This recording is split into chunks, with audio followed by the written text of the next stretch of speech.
somebody told you a secret and they told you not to tell anybody whatsoever, didn't matter who it was or if you could whisper it, could you keep that secret? Because I sure as well can't. And I didn't make a promise not to tell anybody about this. So, moving forward, I got a theory that's going to debunk the whole Mama Coco being at the gift ceremony and everything, okay? So without further ado, let's go ahead and seize our moment here. When Abuelita gets the miracle, if you see slowly on this little candle right here, you can see there's a little butterfly, which I'll bring up in just a second. But we're going to move on to the major thing here.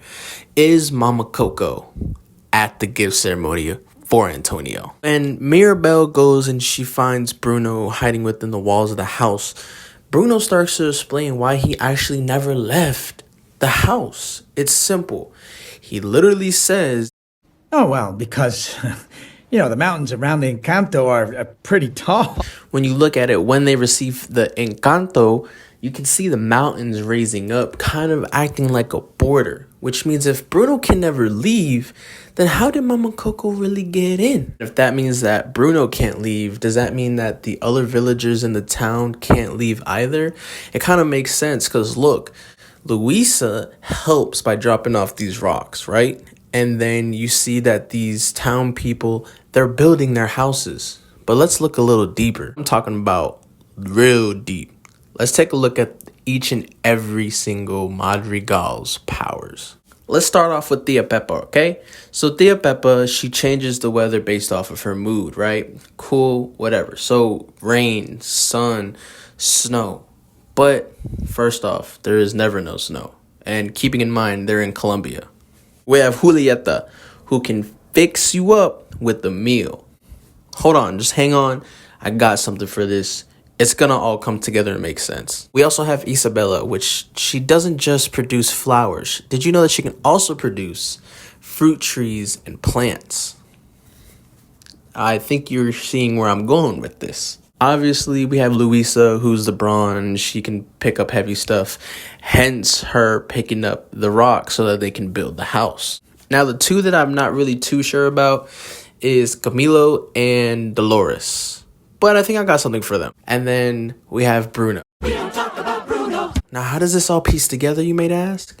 Well, it's pretty simple. If nobody can come in and nobody can leave, then how do the people thrive within the borders? Easy. Isabella, she makes plants, fruit trees, fruit, etc., whatever the case is that she can produce. We have Peppa that then comes in and she draws down the rain, draws up the sun, which now produces all these flowers and all these fruits that the people can thrive on and eat, hence why they have a lot of fruit. Now, Luisa, she helps with, I guess you can think of it as construction. She moves the heavy stuff so that people can build their houses. And we have Dolores. She can hear anything, right? So what if she can hear people coming or trying to come in from the border? It's a good alarm system. Now, Camilo, he shapeshifts. I don't really got anything for that, but if you guys can think of why Camilo's powers would be so significant like the rest of them, leave them in the comments below and we can hash that out. So with all this being said, the townspeople literally thrive and survive based off the Madrigal's powers. The question is, how does Mama Coco get in if nobody can get out and nobody can get in? Well, you may be thinking, she flew in on a plane, right? That makes the most sense. It's pretty logical. Well, actually, Encanto took place in the 1900s, and planes weren't invented until 1903. So, for 3 years, that means, how did Mama Coco get in? Now, if you think otherwise, please leave your thoughts in the comments below. But if you ask me, I don't think Mama Coco was at that gift ceremony at all. Maybe it was just something that somebody saw and just didn't really look into it. But that's why you have me. Now, for those who don't know any other conspiracy theories, there's this one right here. If you look really closely, you see Mirabel touches the candle, which is their Encanto. That's where they get their magic from, right?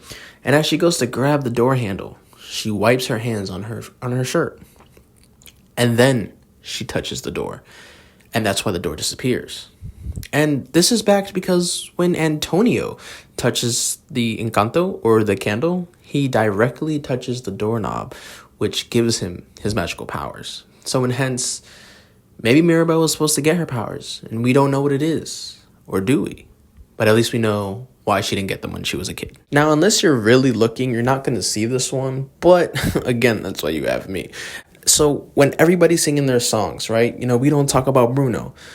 Why is it that everybody else, when they're talking about Bruno, except for Peppa, nobody can see Bruno, right? Clear as day, you see Bruno right here when Peppa is singing her song.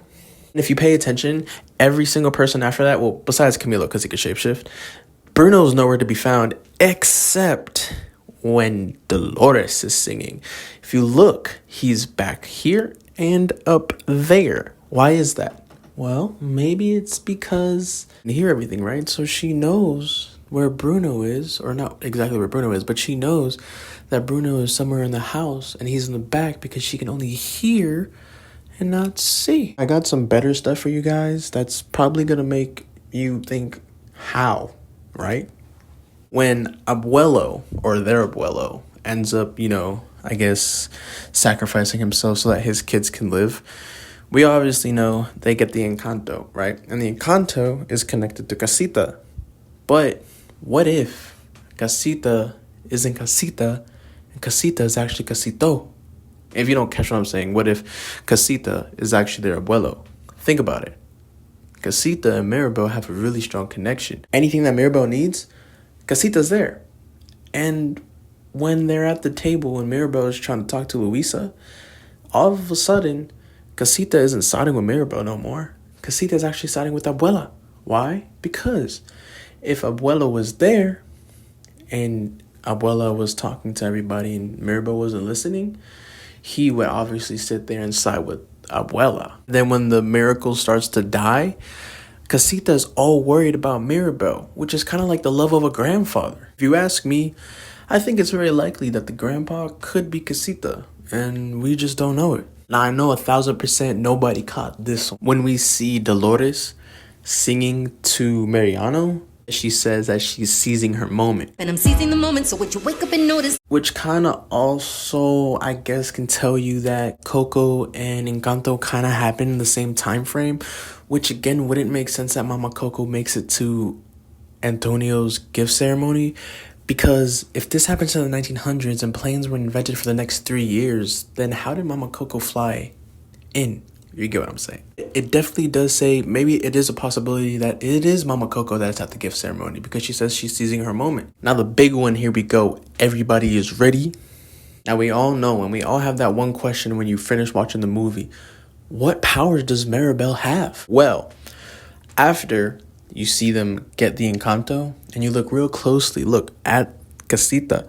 If you see the front doors, it's a regular doorknob. A little old-fashioned, you know, nothing too shabby. And then when they rebuild Casita and they give Mirabel the doorknob, not only does it say M, but when Mirabel touches the doorknob, Casita glows up and lights up like she's getting life. So what if Casita is actually Mirabel's power? What if Mirabel's power is to bring everybody together, which is kind of cliche and, I don't know, kind of cheesy. I ain't buying it. You ask me, I do think if they come out with an Encanto Part 2, that Mirabel will have some kind of powers based off when she touched the doorknob from Casita. Let me know what you guys think down in the comment section below. I really want to know. Is Mama Coco at Antonio's gift ceremony? Does Mirabel actually have powers that we won't know about unless they make an Encanto Part 2? Is their grandfather Casita and it's actually Casito? And if nobody can get in, then how does anybody get out? And also, I got another video on this if you guys want one, but I don't think Bruno can really see the future as well as we think he can. Oh, and the butterfly on the Encanto candle, that's actually a little thing that happens with Bruno in his vision with Mirabel. So if you guys want to know about that one, let me know. Because, I mean, I don't think it's a big deal, but who knows, you know? But until then, I'll see you guys in the next one.